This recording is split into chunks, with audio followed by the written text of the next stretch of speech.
Esteu veient els primers instants de l'accident gravats pels nostres col·laboradors.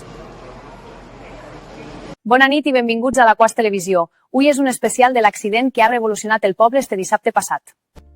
I ara anem a entrevistar Antònia, veïna de l'Aquàs i que estava present la vesprada de l'accident. Anem amb ella. Aina, hem deixat la nostra rotonda. Això no ha sonat molt bé, veritat? Bueno, estem en el lloc de la notícia, anem a entrevistar a Antònia. Estábamos esperando a las amigas para ir a cenar. Viene dos coches, uno negro de alta gama, pero de alta gama. Lo que te digo, alta gama, de muchos millones, negro. Después viene otro detrás, una furgoneta también de alta gama, negra.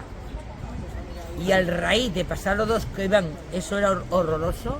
A ver, que voy por el medio, que está rebajada. Pasaron tres policías, tres coches de policía, dos o tres coches llenitos de policía. Pero los coches no sé cómo iban, porque era botaba. Hay que decir la verdad. Sí. Una calle tan estrecha, con una esquina tan peligrosa, si se lleva un niño, se lleva una mujer, la hace en polvo. Sí. Tienen que tener un poco de conocimiento. Que es una calle estrecha, con los bares aquí, el bar ahí, otro bar que hay allí, que no me explicó. Entonces, claro, los coches alta gama, los policías iban a 200, si no iban, Isabel, a 200 por lo menos. Isa, Amparo, iban a 200 por lo más. Era horroroso. Entonces pasaban los coches saltando, era como decía yo, como si fueran las películas de esto de dibujos. De las películas que vemos en Hollywood, que van los coches así. Y digo yo, madre mía, con la curva que hay allí. Eso lo pensé, se lo dije a mis amigas. Digo, madre mía, con la curva que hay allí, ¿qué porrazo se van a meter? Eso fue decidido, Carmen, y meterse allí. Un coche, entonces el susto a la mujer se subió arriba porque el humo era insoportable. Nada, yo no puedo decir nada más, que salieron gracias a Dios la policía, salió por la parte de atrás, vino la bombero tardó en venir 10 minutos, nada más. Ya, muy rápidos. Muy rápido, se portaron de maravilla, vinieron la policía, vino los bomberos, sacaron a los policías, el coche ha quedado destrozado. Tengo yo aquí la foto, como ya te lo he dicho, los coches eran destrozados, pero yo lo que no me explico, la policía saliendo de la calle, que es esta, como iba. Está bien que lo hubierais en esa calle sí, por aquí, pero en un coche, en esa calle no, en la avenida general, la avenida.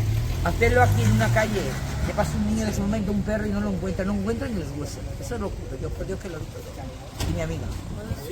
No, 8 más, llevamos 8 amigas. I ara, després de totes les explicacions d'Antònia, anem a parlar amb un professional a veure què ens conta. És així al costat. Jo porto més de 40 anys de mecànic i això passa per aquestes modernitats. És que els híbrids, ja veuràs quan comença a apagar-se foc, anem a tindre una bona liada. El nucli de la bateria de liti podria arribar als 1.200 graus. En qüestió de segons, els gasos calents que toquen el sostre, les temperatures poden arribar entre 800 a 1.000 graus. A aquestes temperatures, l'aigua del formigó es converteix en vapor de forma explosiva. A 2 metres del cotxe, la radiació és tan intensa que qualsevol objecte pròxim pot començar a cremar. Un negre incendi que passa de 20 graus a més de 800 en menys d'un minut. I que avui és el meu sant. Moltes felicitats a tots els vicentis antiques. Jo també vaig veure l'accident. Acabava de baixar a fer-me un quinto després del disgust de València i pum! Demà dimarts farà molt de sol i vent. Les temperatures pujaran. Demà més. Adeu. Esta nit en l'Aquàs estarà de guàrdia a la farmàcia del carrer Madre de Oviedo número 11. Bona nit. Demà més.